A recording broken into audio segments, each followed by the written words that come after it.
Salut à tous, place à l'art avec les grandes lignes. Nous vous emmenons pour une virée haute en couleurs. Suivez la ligne.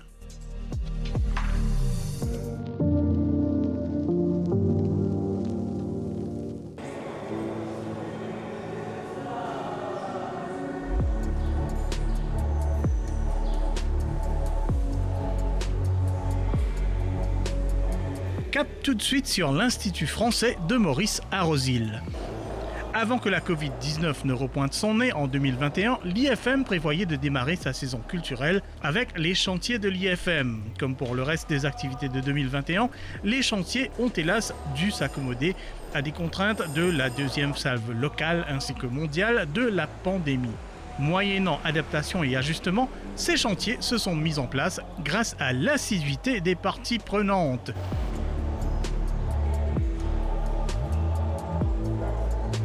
Déclinés en plusieurs thématiques, les chantiers de l'IFM visent à mettre à contribution les talents mauriciens à travers des résidences de création. Et ceci sous la bannière des nouvelles orientations de l'IFM et dans un esprit d'ouverture, d'innovation et de proximité.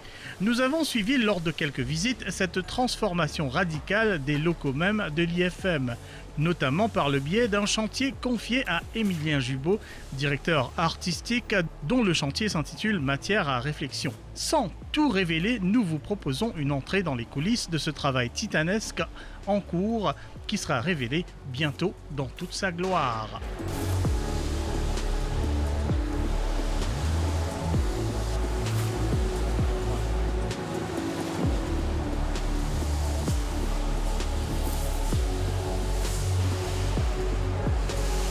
La résidence artistique, en fait, ce qui est le plus challenging, c'est gagner les néazis d'Imoun qui peut être cohérent pour faire l'exercice que tu as envie de faire. En fait, l'exercice que tu as envie de faire, c'est nous raconter des histoires avec la peinture. Donc l'idée, c'était qu'il fait une espèce de mariage des 5 d'Imoun qui vient avec l'univers et que nous venons raconter des histoires sans vraiment décider de l'histoire avant.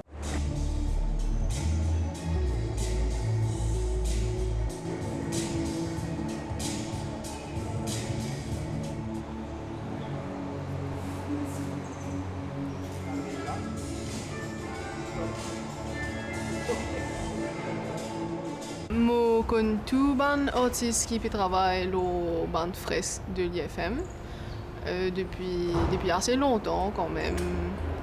Dans la période Pauli Bylight, je pense que nous tous sommes connectés. Et c'est aussi pour ça qu'il y a une choisi nous tous parce que nous connaissons Gamouad et qui fait accepter, disons, parce qu'il y a un projet public qui, je pense, peut avoir une influence dans un prochain événement culturel dans Maurice. Mentalement, assez épuisant parce qu'il y a un business, ce band psychose, ce qu'il y a en dedans. Communication, c'est la clé depuis que nous commençons à nous dire, nous faisons communiquer tout ce qui nous est dans nos cœurs. Et sinon, en termes de discipline, je pense que chacun, nous tous, nous assez relax parce qu'il nous connaît, ce qui nous peut produire dépend de nous, ce qui nous est dans nos cœurs. Donc, nous pas mettre une pression académique, on va dire. Il demande plus de discipline parce qu'il y a une deadline aussi.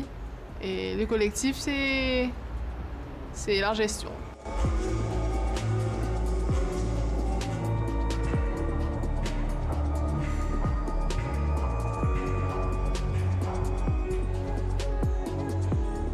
Il y a Max Anish, il y a Annika Spangenberg, il y a Kim Ipton, il y a Sarah Honoré et il y a notre junior artiste qui est Sandrine Albert qui est étudiante actuellement.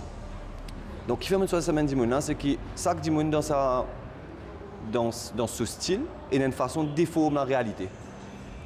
Et moi, j'ai envie de faire une fraise justement que nous dans pas la déformation, mais de comment nous sommes capables de réinventer une forme ou mélanger une forme qui déjà existé.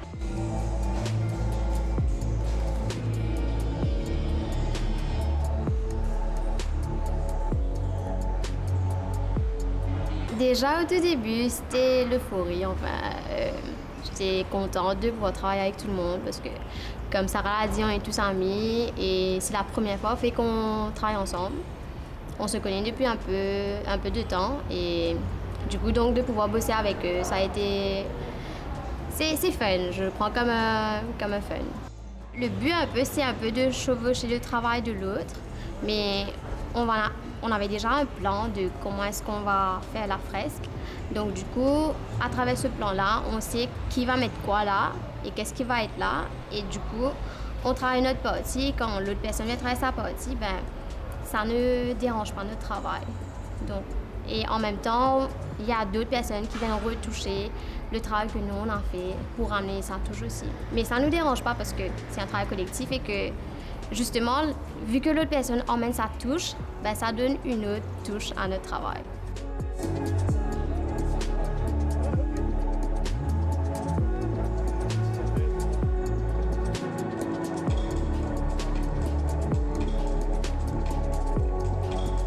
Nous commençons à faire un atelier entre nous, quand nous commençons à faire un croquis, qui nous vision, qui nous peut trouver, etc., etc. Et après, nous disons, nous pouvons ça là-bas, nous pouvons construire ces histoires-là, au fait.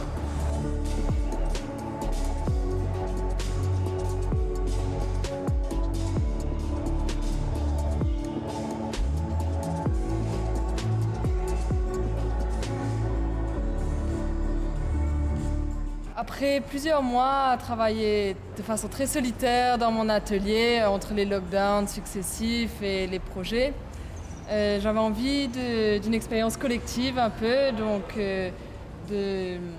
d'un autre dynamisme, d'un autre échange et puis aussi du challenge de travailler sur une autre échelle. J'ai pas l'habitude de faire des murs, je travaille plutôt sur des tableaux. Donc voilà, c'était l'envie de quelque chose de nouveau et d'un nouveau challenge. On avait prévu de l'imprévu. Et on avait décidé qu'on voulait quelque chose d'assez surréaliste, donc de ne pas partir dans des choses trop reconnaissables. Après, je pense que c'est un dialogue entre des choses qu'on a l'habitude de faire et des choses nouvelles.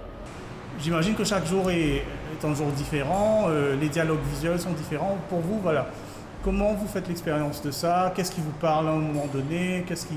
Et comment ça influence votre façon, voilà, ce que vous allez peindre, comment ça se passe?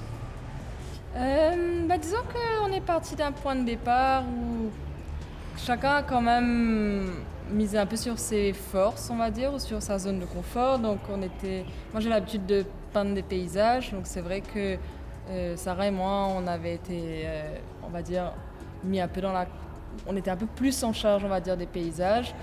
Et Annika et Max plus que tes personnages, de façon très fluide et sans barrière précise. Mais c'est vrai que ce qui était sympa, c'est que, en fait, comme c'est une résidence, au fil des semaines, on a appris à se connaître. On est devenus de plus en plus amis. Et puis je pense qu'Emilia aussi, dans la curation, il a choisi des profils qui pouvaient s'entendre, avec une imagination, on va dire, qui peut match, quoi. Et donc ce qui est intéressant, c'est que vraiment, avec le temps, on a appris à se faire confiance. Alors, du coup, on sait que, voilà, moi je fais quelque chose, mais tout le monde a une totale liberté pour venir mettre sa touche par-dessus. Et comme on se connaît, et comme on se fait confiance, on sait que ce que l'autre va apporter sera forcément pour le mieux. Donc c'est vrai que c'est une expérience super enrichissante, en fait, et très unique aussi, je dois dire.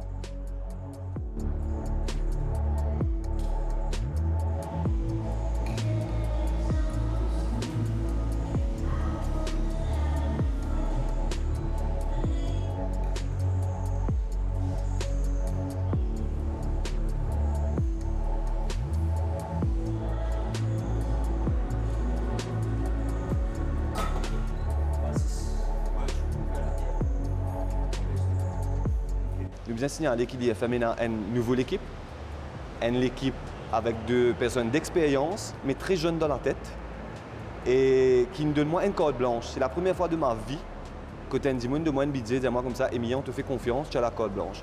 Donc il n'y a pas eu aucune contrainte, en fait. Il n'y a eu que des facilités. Et c'est vraiment, je remercie l'IFM pour ça, parce qu'ils ont dit si pour nous.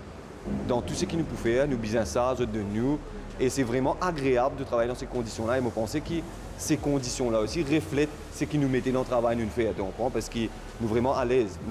Toute la résidence, la personne ne peut pas dire qu'ils nous passent 1 mois et demi magique ensemble, parce que c'est vivre ensemble, c'est se dîner ensemble, matin, soir, et être là dans la fraise, partager, tu rentres chez toi, le lendemain tu viens ajouter un truc dans la fraise et ton camarade trouve toi à Zoutsal, il dit hey, moi aussi j'ai une histoire par rapport à Zoutsal. Et en fait c'est ça, les histoires sont faites comme ça et même techniquement. Par exemple, il y a l'histoire de Sarah qui au départ avait du mal à trouver sa place, mais arrive un moment, il commence à dessiner une forme comme si figurate, une forme d'imoun, comment dire. Et ce qui est intéressant, c'est qu'il y a là Max, il dit moi je fais une forme d'imoun là, habille c'est là toi. Donc voilà, cette collaboration-là a marché parce que Max il a mis à habiller un personnage Sarah. Et je commence à raconter une histoire, ça veut dire je commence à créer un personnage. Et l'idée de ça aussi, c'est qu'il nous fait envie de faire une panoramique avec tous les noms des gens qu'il y a, des créatures qu'il y a dans cette fresque-là, avec des numéros, pour qu'il dise là, quand il lit ces histoires-là, il y a un répertorié, disons, Mumu, Pécozo, aussi pas, ti sauve-souris, Pécozo, ti requin, Pécozo, c'est pas qu'ils affaires. Donc c'est un peu ça.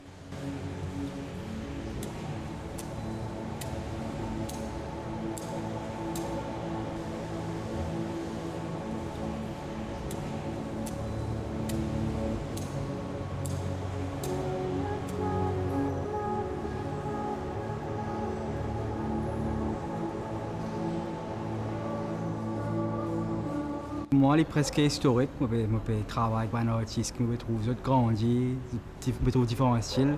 Je trouve ça quand un artiste potentiel, comme je peux grandir par ça fresque là, ce style peut évoluer dans plus grand format. C'est vraiment un plaisir de travailler avec des gens comme Annika, Kim, Sarah, Emilien, Sandrine. Et moi, je vais apprendre beaucoup de moi-même, comment travailler en team, comment adapter moi. Donc c'est bien, c'est presque historique pour moi. Qu'est-ce qu'on en tire, qu'est-ce qu'on apprend?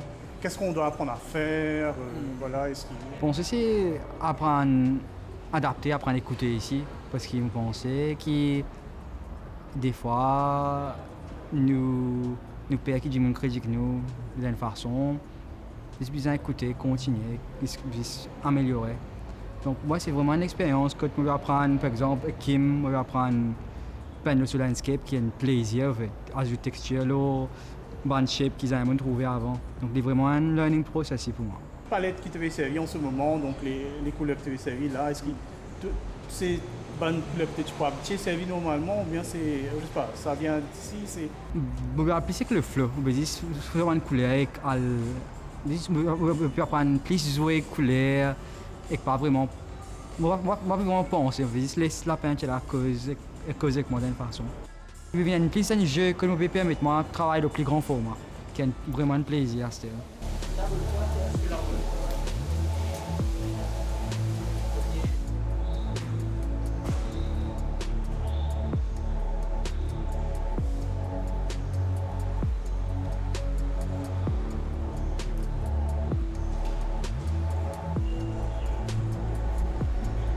On est devenu une famille en 1 mois et demi. Mais tu peux dire qu'ils nous demandaient, nous limite comment dire, il reste la case, comment dire, une maison de résidence, et nous tu peux venir travailler, il reste 14 ici travail, et chacun dans ce lieu. Ça veut dire qu'il n'y a pas de timing, tout le monde doit être là. Tu es malade, tu restes la case, tu n'as pas envie de venir aujourd'hui, tu n'es pas venir, mais pour vite tu peux travailler, tu peux respecter ton travail. J'avais pas une attente ou quelque chose comme ça dès le départ. Et quand Emilia m'a proposé de participer, j'ai juste trouvé que c'était une opportunité pour moi parce que je n'avais pas peint depuis un bon bout de temps. Donc juste de se lancer dans quelque chose. Je trouve que ça a été assez intéressant de travailler avec chacun d'entre eux parce que on a chacun notre style aussi et mon imaginaire est différent donc. Mais je trouve que ça a été assez... Pour moi, c'est bien... c'est super sympa. On s'adapte.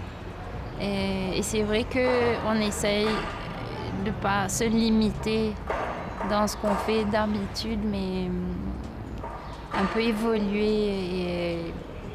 je dirais pas changer totalement, mais oui, de s'adapter à ce que l'autre fait et voir ce qu'il peut... faire une balance et créer un équilibre envers ce que l'autre est en train de créer. Je trouve qu'on est assez ouvert envers un à l'autre. Donc, quand il y a quelque chose qu'on trouve qui est un peu trop ou Enfin, on demande des conseils, on se parle entre nous. Et ouais, c'est assez ouvert. Donc, la communication est très directe, je dirais.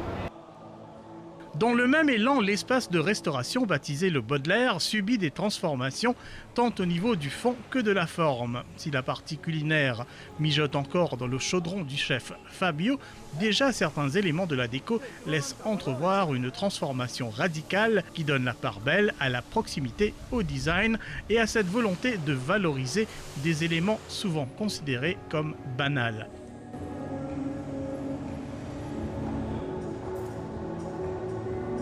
L'année conduite, c'est comment dire, je fais un thème qui s'appelle matière à réflexion. Qui fait, parce qu'il est dans l'ADN et Misibo depuis Marie longtemps, c'est redonner vie à une matière. Je suis intéressé, comment dire, avec une matière qui est délaissée, qui est une matière qui est déjà et dans notre noblesse, au fait. Et le rapprocher là, surtout pour la partie de la restauration, m'a inspiré moi de ben rejet des chantiers de construction, qui m'inspire moi un peu des chantiers. Donc, ce qui fait que a tout ben matériaux qui, par exemple, le pain, le bois de pain, ce qu'on appelle pine wood, nous, qui à la base, et moi, mon grandi, ça, il y avait des familles plutôt modestes qui tenaient ça dans d'autres cases partout, mais souvent on est considéré comme un bois cheap. Le plywood, qui est un truc qui est utilisé dans la production, dans la construction partout, pour faire des coffrages ou plywood marine, etc., mais qui ne sont jamais mis de l'avant comme la star. Ça veut dire que je suis l'objet. Et moi, mon travail dans la partie de la restauration, c'est vraiment à l'autre de ces affaires-là. Comment te trouver, et nature qui passe en bas de la terre, qui emmène nous aujourd'hui humains là-dedans. Donc, mon inspire-moi là, mon inspire-moi là, tout affaires un peu anachronistes qui m'emmènent dans mon travail. Ça veut dire l'armoque d'îlet. Mon inspire-moi là, tout du bois qui plus le salon, tout affaires qui m'ont trouvé, qui m'ont ramassé au chantier. L'envie réelle, c'était de récupérer la matière et de faire bébé avec ça. Mais après, il se voit qu'on est tombé dans la période du Covid et que tout est compliqué pour le rôle de matière, etc. Donc finalement, on reste dans le même concept pour faire un meuble qui design, contemporain, mais avec une matière qui comme un plywood, etc. Et je pense qu'ils m'ont bien content mon challenge parce qu'ils m'ont réussi à créer l'objet qui paraît comme une œuvre contemporaine, mais qui fait avec une matière qui marie simple, en fait, qui marie basique. Nous avons envie d'un mirail qui représente justement une matière, mais une matière qui se trouve ensemble, mais nous avons envie de confronter le béton et la poudre de métal.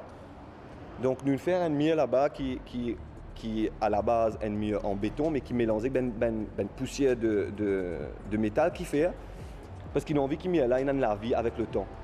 Donc ça métal là pour rouiller, et à chaque fois qu'il est pour rouiller, il pourra mettre une texture. Depuis qu'il nous là, il m'a réévolué.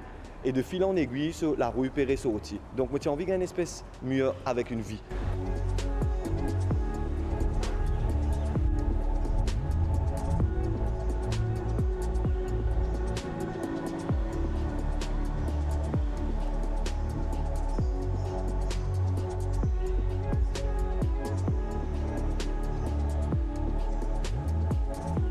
Ici, le seul item qui nous a vraiment causé, c'est qu'il nous inspire nous des enfants, qui sont des enfants hybrides. Ça veut dire que c'est des enfants qui portent la nature, qui portent l'eau, qui portent la terre, qui portent les animaux dans le lit. Et faire une espèce de mélange entre hommes, animaux, puis plantes, tout ça là. Comment nous mélanger ça et comment nous capables aussi délirant là-dessus dans la créativité. Ça veut dire déformer des affaires. L'idée, c'est simplement ça. Moi, catégorique là-dessus, on a fait un tableau et on va donner un nom maintenant. Qui fait parce que juste après, nous avons l'atelier littéraire qui commençait avec ben poète. Donc, nous avons envie de faire qui nous ben artistes joignent ben poète et qui font l'atelier ensemble pour qu'ils nous racontent une histoire et limite sortir là avec un livret, une histoire. Tu vois, donc c'est pour ça que la fresque, pour l'instant, elle existe là pour que Dimoun raconte ses propres histoires. Et là, nous pouvons confronter, disons, 10 Dimouns différents qui peuvent dire d'autres interprétations de l'histoire et là, nous pouvons canaliser. L'idée, c'est qu'il est le plus interactif possible, sa fresque-là. Et l'autre chose qui est énorme en cause de l'atelier littéraire, mais l'autre chose qui nous peut plaindre aussi, et là, il résiste à pouvoir prouver avec l'IFM, c'est qu'il nous peut refaire ça via une fresque de virtual augmented reality, ce qui fait qu'à un moment, quand Benjamin peut venir avec d'autres portables, ils ont un QR code, qu'ils ont place là, ils ont la chance de trouver ça animé en 3D. le challenge personnel, derrière ça, comme on choisit ça, c'était partie d'un mauvais film qui m'a préféré dans ma vie, qui s'appelle Finding Neverland. C'est Dimon qui écrit les histoires Peter Pan en fait. Donc on adore ce film-là et c'est ça en fait. Dans le film-là, je me rappelle, c'est une affaire qui tient intriguement, c'était que pour ce spectacle, Dimon invite un tas d'enfants pour les conquérir un adulte. Mais ça ferait presque même l'idée pour moi. Ça veut dire, étant donné que les enfants viennent ici dans sa centre-là, et que mon objectif final de la résidence, c'est faire que l'IFM devienne un lieu où il y a du mouvement, un lieu de convergence, un lieu de culture, etc.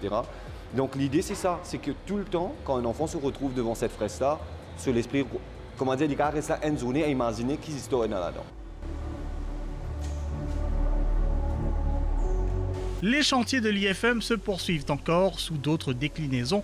Nous vous en tiendrons informés en temps et lieu. Pour l'heure, l'œuvre se poursuit en coulisses.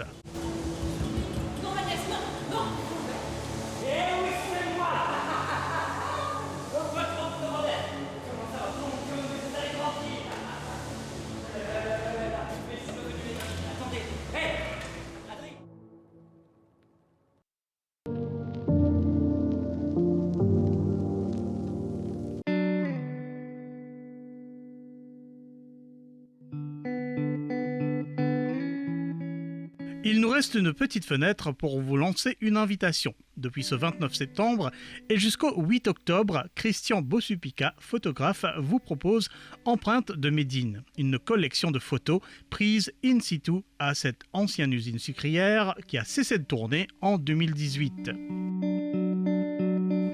Une exposition empreinte de poésie et de mélancolie. Nous y reviendrons plus en détail au cours de notre prochaine édition. En voici un avant-goût. Cette rencontre, c'est aussi une multitude de rencontres que j'ai eues depuis 25 ans, que j'ai eu la chance de collaborer avec Médine pour des photos en extérieur ou intérieur. Donc j'habite la région, j'étais toujours assez proche de l'établissement.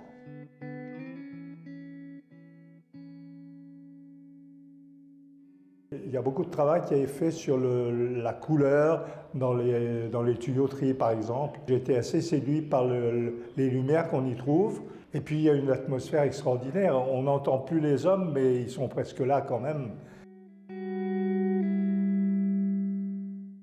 Empreinte de Médine vous attend à la case Flamboyant Bambou.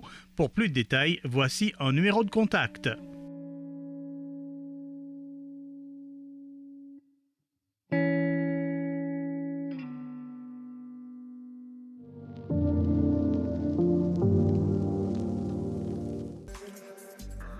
Point final à cette édition, on se donne rendez-vous dans une semaine. Jusqu'ici, profitez de notre paysage culturel, respectez les gestes barrières et restez en ligne.